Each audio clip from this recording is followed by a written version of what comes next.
Welcome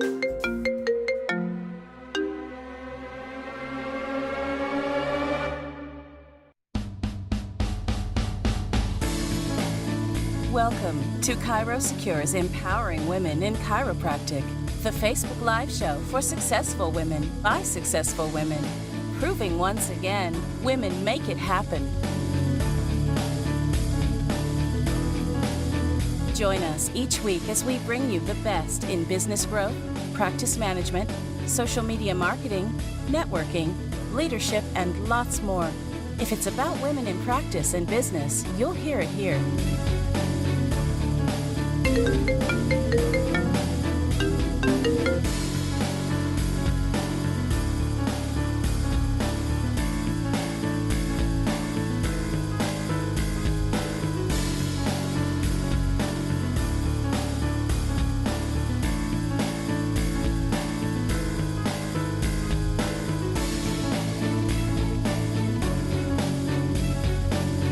Now join today's host, Dr. Nicole Lindsey, as she talks overhead, debt, and creating other sources of income. And now, here's Dr. Nicole.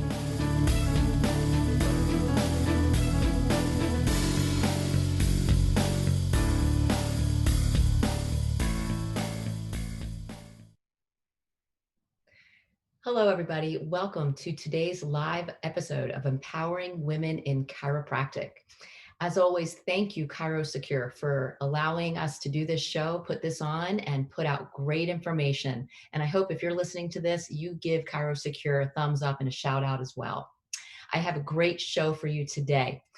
As we navigate our new normal in everyday practice, know that healthcare providers and other businesses, they are doing exactly the same thing.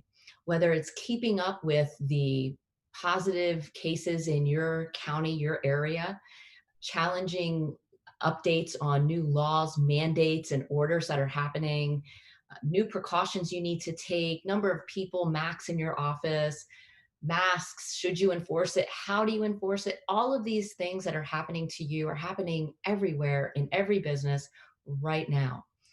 Just 2 days ago, our local governor, he changed his direction on our school plan for kids in school. So we went from 50-50 hybrid structure to now 100% virtual.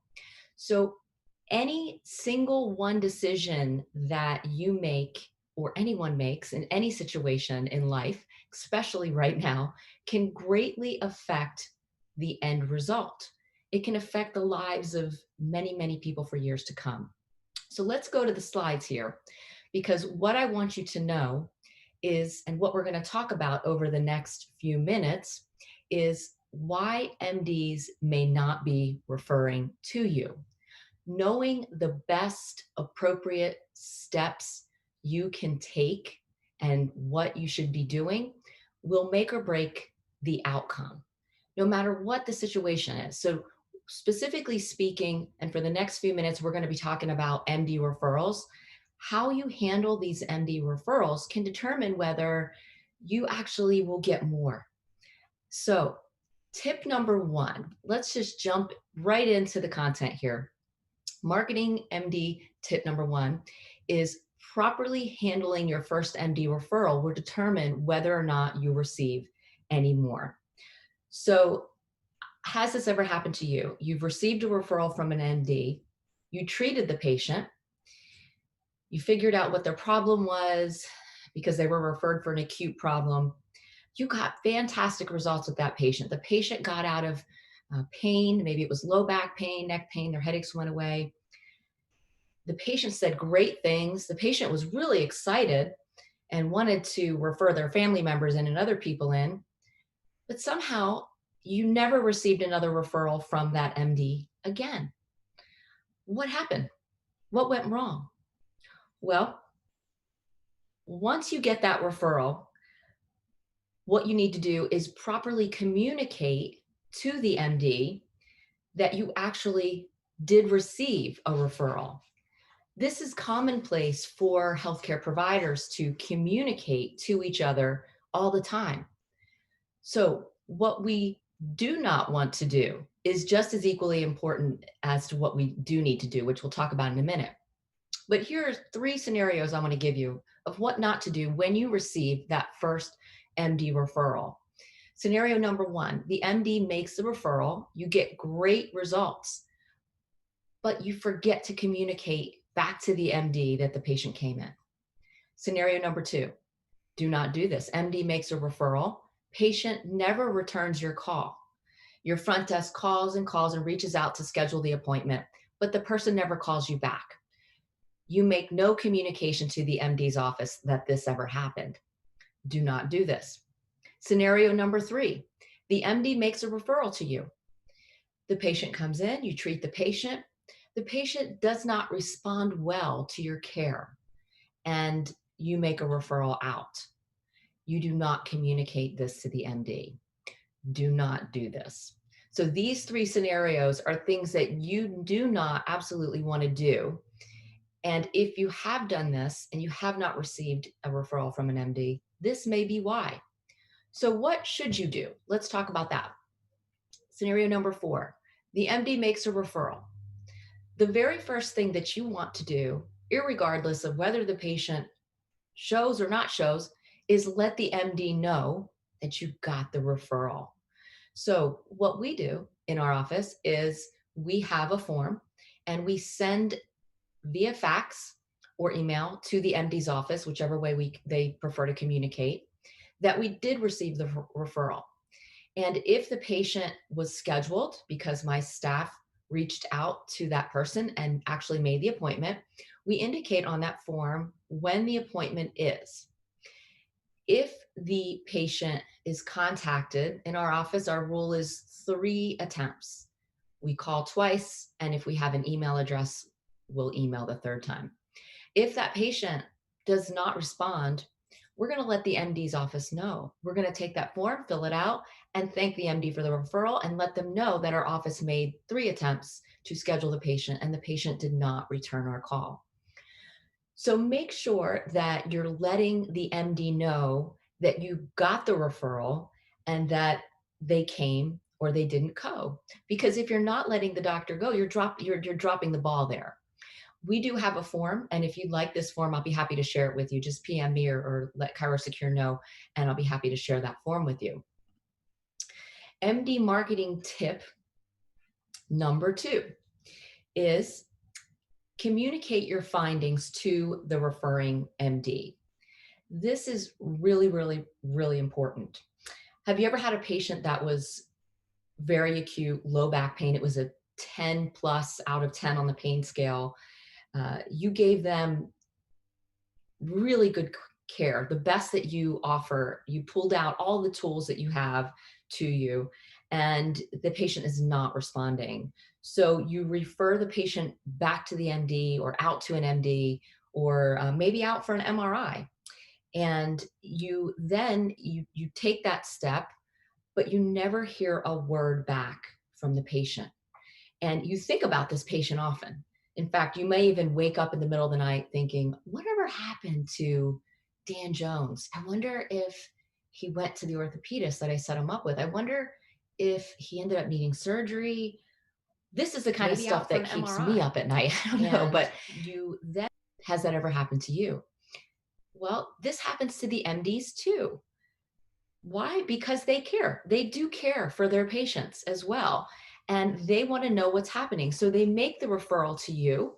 They want to know what you found. Remember, musculoskeletal problems is not their big strength, especially if you're getting referrals from family medical doctors. So keep that in mind and know that when you're getting a referral, they care about that patient. That's their patient. They want to know what you found.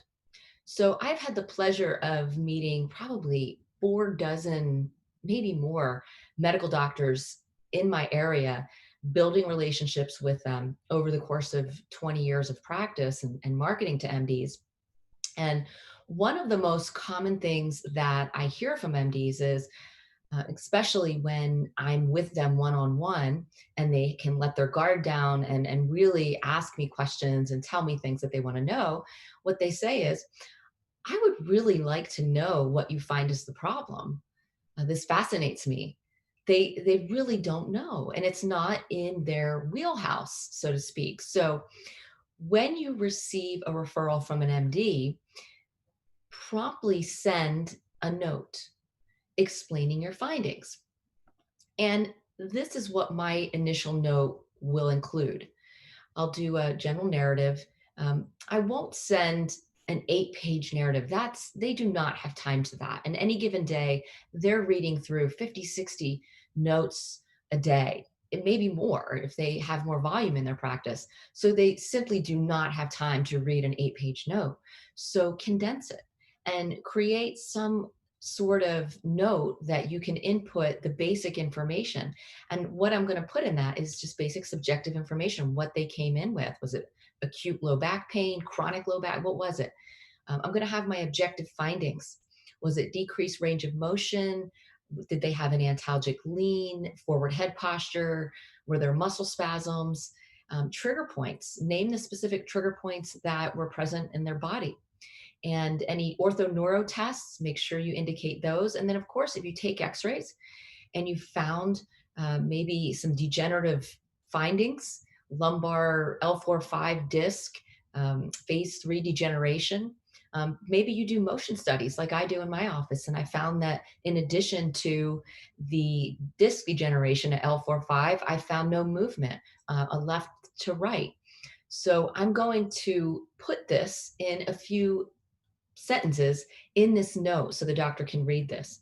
Now, most importantly is the assessment. This is where I'm going to tie in what I found objectively, and I'm going to connect that to the patient's symptoms, which is, in my opinion, the key. This is giving the MD exactly what they want. They want to know what you found, right? And this is where you tie it all together. So you don't want to just simply say, I found antalgic lean and trigger points in the muscle. No, you want to say, the X-rays show degenerative disc, a positive straight leg raise on the right. This is indicative of a disc issue pressing on the nerve root. The muscles are in spasm around that segment. Explain exactly why the patient is experiencing low back pain that's radiating down their leg. And then, of course, your plan of action, your recommendation for care. MD marketing tip number 3 is to actually be specific with the MD about your recommendation for care and let them know. So maybe you have a wellness-based practice and you believe that lifetime care is for everyone, that everybody should be adjusted forever, for the rest of their life, that you want to adjust subluxations all the time. I get it. I love this model. I love this mission. I'm a life grad, say it all the time. And big part of my practice is wellness based. And I do convert these acute patients to lifetime wellness care. But is this something that you want to communicate to the MD when they send you a referral for the first time? Well, let me ask you this. Do you think it is acceptable when you go on a date with somebody for the first time? It's been a long time since I've done that. Maybe for you too, but I'm sure you can put yourself in that place. And do you think it is appropriate to ask that person on that first date if it's okay if you spend the rest of your life with them, if you can marry them? I think that may be a bit much on that first date. Um, every once in a while, it is rare. People do that, but I think you would agree with me that if you did that with the MD through this note, that it is not making sense to them. This is not their language. So in order to build relationships with MDs, this is something that this tip is really important because you need to learn to speak their language. So when recommending care, these are some of the things that MDs want to know. They want to know, what is your plan of care? Are you recommending adjustments? Are you recommending therapies in addition to that? If so, be specific. What kind of therapies are you recommending? For example, in my office, if patient presents with a disc issue, that is the culprit pressing on the nerve root causing the symptoms of radiculopathy, I'm going to recommend decompression therapy. And I'm going to explain that in a couple sentences in this note to the medical doctor. There's a belt that wraps around the lumbar, the lower half of the spine, and another belt, the upper half of the spine. It gently tractions, opens up the segments that are in question, and is going to create a vacuum effect and allow that disc bulge, that material that's pressing on the nerve root, to come back into its place. And then we're going to follow that up with some modalities to help with inflammation, some cold laser to block pain, flush out inflammation, and help that disc heal. So be specific. And this way, the MD really can gain respect and an understanding for what you're doing. They want to know the length of care.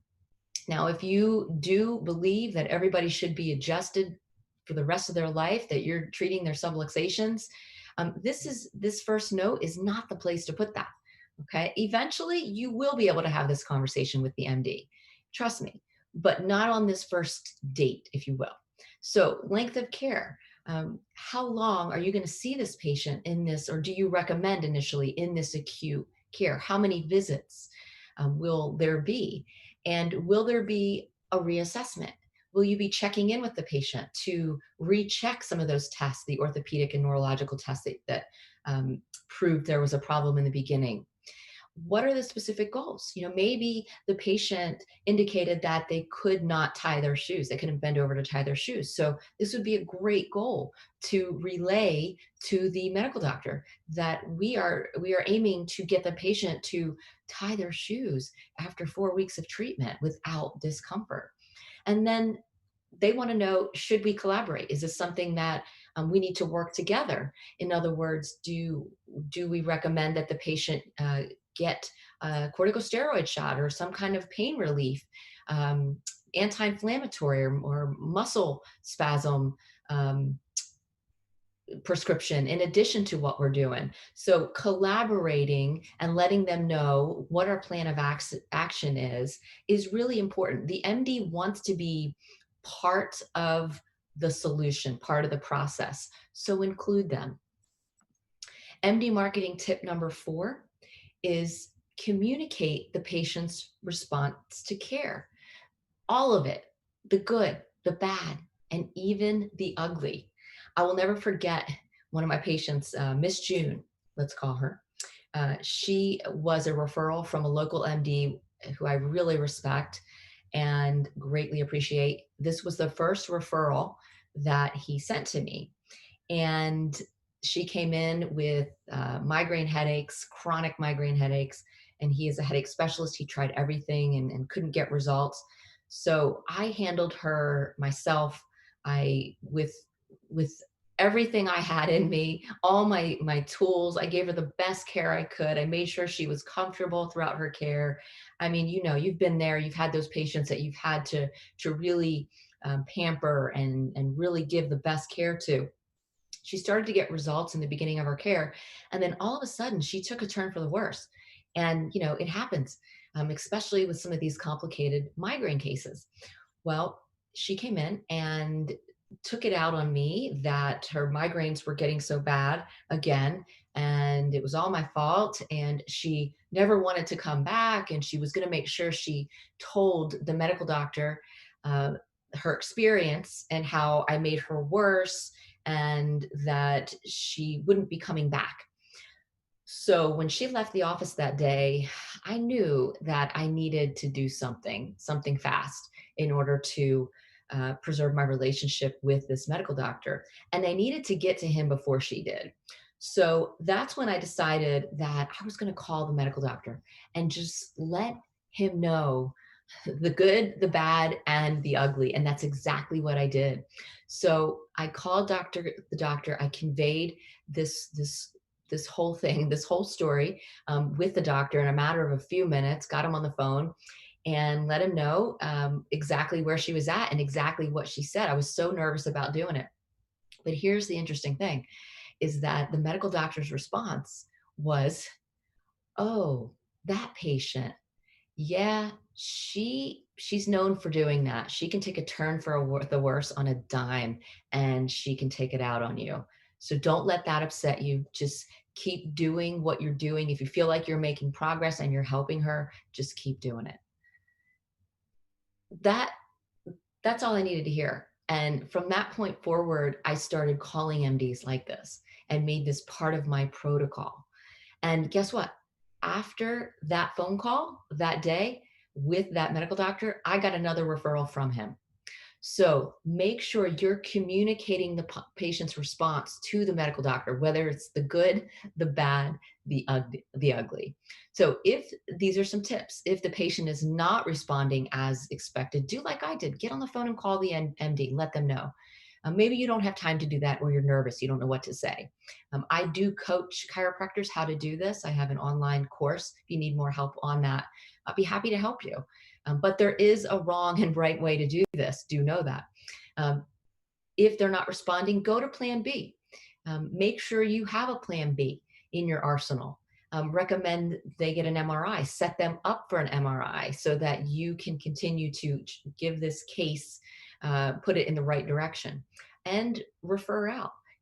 Give the patient a couple of names of other doctors, set the patient up with an orthopedist, maybe send him back to his MD.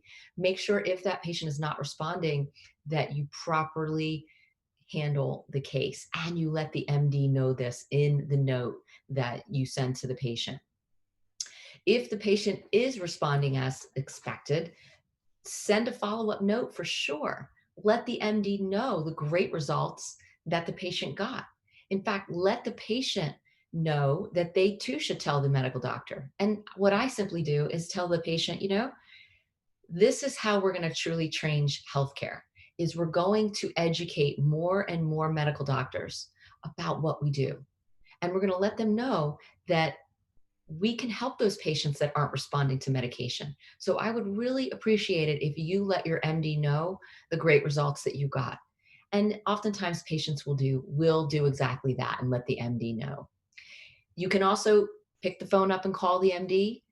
If the patient has responded well, this is a great opportunity to educate the MD, set up a meeting with the MD. And I teach these strategies, these calls in my course.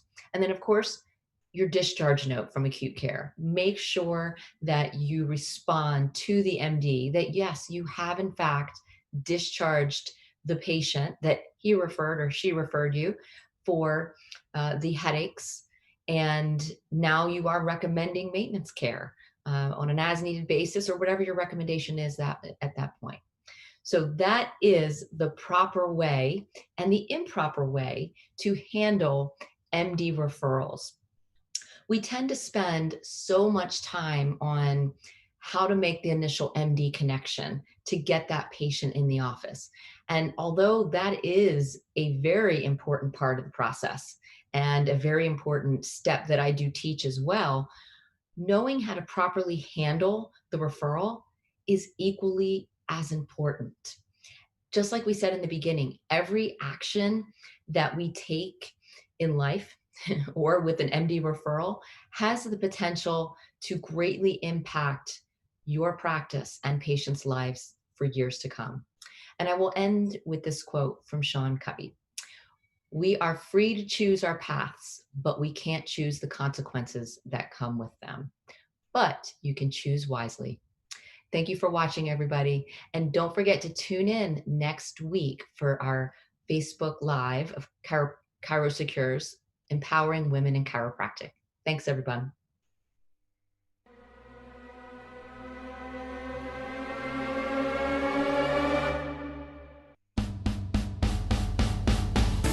Join us each week as we bring you the best in business growth, practice management, social media marketing, networking, leadership, and lots more. If it's about women in practice and business, you'll hear it here.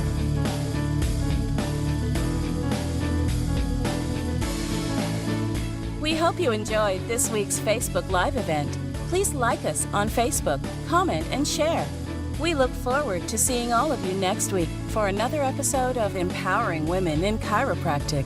Now, go ahead and hit the share button and tell your friends and colleagues about the show. Thank you for watching. Have a beautiful day. This has been a ChiroSecure production.